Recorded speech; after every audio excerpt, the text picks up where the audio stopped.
There's so many things that we forget to do as parents. We just assume tuko na another day of living to do it. But then when we die, we die and our wealth disappears. Tunacha watoi wetu bila vitu kwa sababu hatukutake few vital steps that could have. If you're a single parent, if let's say I'm a single parent and I'm planning all this, lakini I'm not actually even planning in case I'm not here then. Then what happens? And that is if I die tomorrow, what's happening to my kids? Especially if you're Very like true. a single parent. Yes. That's not done, that's very urgent. There is rarely a plan of if I die tomorrow, what's happening to my kids? Especially if you're Very like true. a single parent. Yes. Because if you're a single parent, you are a single point of failure. I will not say that is true. And if but you I have don't and know. if you have minor So children. hiyo ni ukweli na Kenya Ali amesema ni ukweli. That Yes. is where a lot of kids end up in the system. Yes. Because ya hiyo. That's a very, and these are the things that is more important than life insurance. because true. And I think it's a conversation again. Hiyo na bank. Yes. Yeah. Hiyo hapo na I mean at a bank, like there's that issue of like what you need to like the things that you have, for example, like especially if you're a breadwinner, details bank account, details brokerage account. Does someone have them? Ama unakaa tu nazo umezibania pahali? Chances are, Yeah. in majority of the cases, none has been planned. Because remember, this is a taboo subject. Death, or even planning for just in case. Many people believe it's like unafungua dirisha ya madhokodhanio. Yeah. But then the thing is, think about it. But yeah, I'm in agreement, bro. If you're one parent and a single parent could be a but dad or a mom. it's something that it is again, it is a conversation that you need to have with yourself. And then you prepare yourself. So here's my question. You're a single parent. Yes. And you have minor children. The things you're supposed to have as a parent, the things you're supposed to have, you're supposed to think about and say that. Can you hear me? No, we can hear you, brother. No, we can hear you. Okay, sorry. Tunasikiza. No, tunasikiza.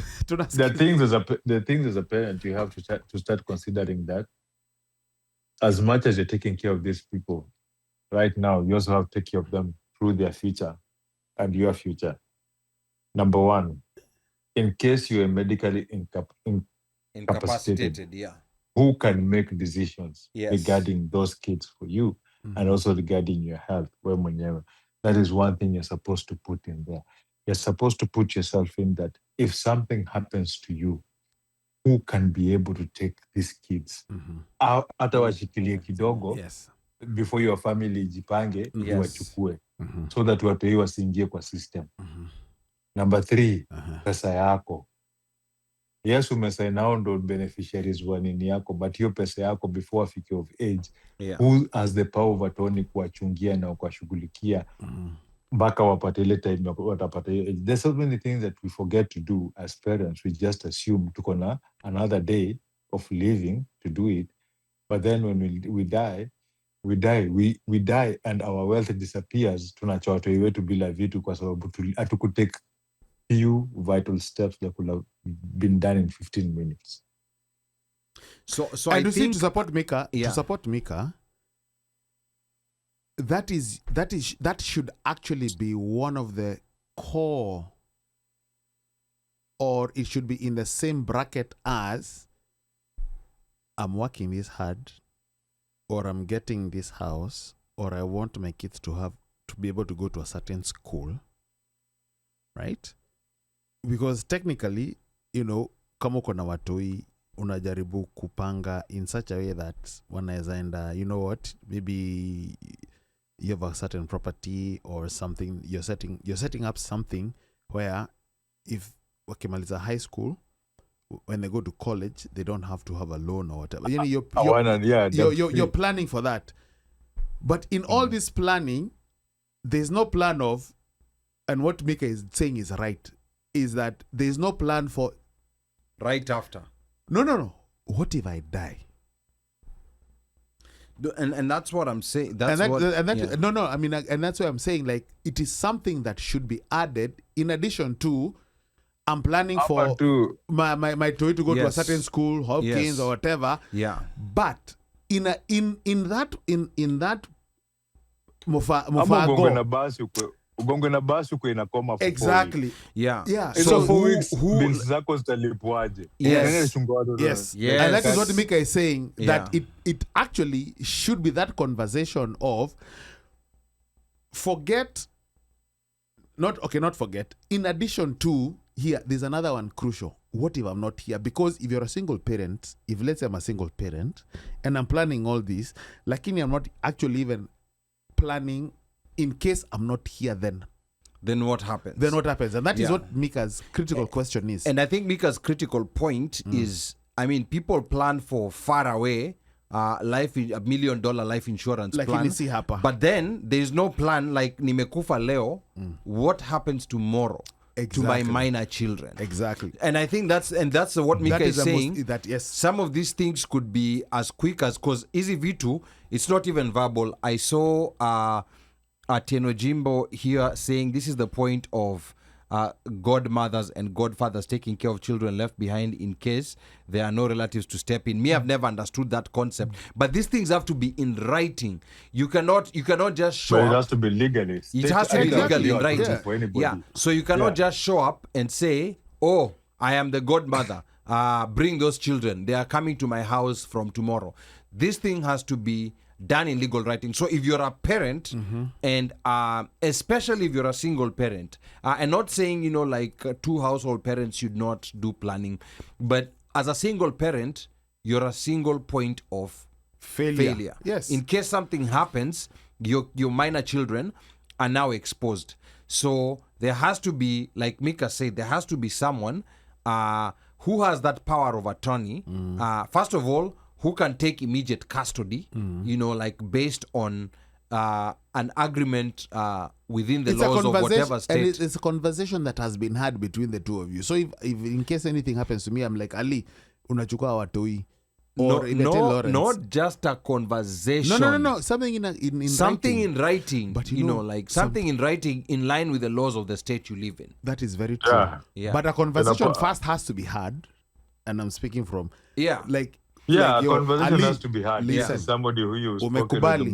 Sawa. Now, tumekubaliana ama Omosh ama Mika, hey, BCD. Or hey Lawrence, go for these are the other hey.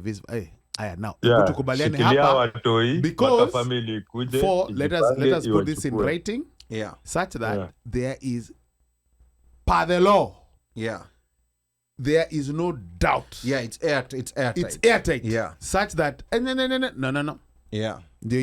So I think that is more critical. Very critical. And that is easier to do than some of the more expensive things that people have to do, like getting expensive life insurance. These are easier things to do. Back in the day, like when I say back in the day, I'm talking about like my grandfather. Yeah. There's nothing for written. Yeah. What was considered very powerful was word of mouth. Yeah, but no. Yeah, but no. That's what I'm saying. Designated survivor. Ilikuwa inajulikana watu wananiwa. Designated survivor. You see, like inheritance, all of that, yes. But you see, like what would happen is, like, now my grandfather, he would go a place and say, let me say, I do not want anyone fighting over land. And that in itself was a declaration, such that I'm gonna do this and this and this and this. But they also made sure before they left that they went with their kids and said, you get this, you get this, you get this. Unless things happen. No, bro. This is now. We're talking about back then. I'm saying back then. Back then vile Omosha amesema alikuwa anatembea na ambia watu hivi na hivi, lakini pia back then kulikuwa na wale wazee wenye alikuwa akiongea nao, right? Yes. ashawaambianga Exactly. like Ikifanyika. Kuna wazee. So I'm talking Yeah. about Yeah, my like I'm mkijua- talking about my grandfather now. yeah. Yes, Mkijua- I'm talking about mkijua my hivi na hivi grandfather. na hivi, kuna hiyo Yeah. word of mouth ilikuwa You know, imeongelewa there was na- word of mouth. Alisema hii na hii na hii, but it was stipulated like hapa. Like he already alikuwa said he had not divided himself, but he had divided himself. Like he knew, okay, this one will go here, this one will go here. But alikuwa amesema his most powerful word is, and kwanza amongst the wazes and everyone, that word was very powerful. I'm talking about now. Back then, it was very powerful. Very. Like, what was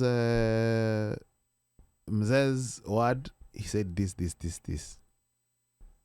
The chief knew. The chief was aware. Then there were trusted persons and whatever. And even those trusted persons, let me tell you, those guys, your word is your bond. They don't care because they believe there are certain things that if they were to happen because you do not fulfill what the wishes of the deceased now were not fulfilled, and something happens with you, you'd have to do something. Yeah. You have to rectify it by that To appease the ancestors. to appease the ancestor. And usually, boss, believe me or not, I found it interesting. I'm not going to say crazy or weird. I just found it interesting that once the rectification has happened, things have continued Continue flowing. Yeah. flowing nicely. Yeah. Mpaka I'm like, you know what? Yeah. Do not mess. Yeah.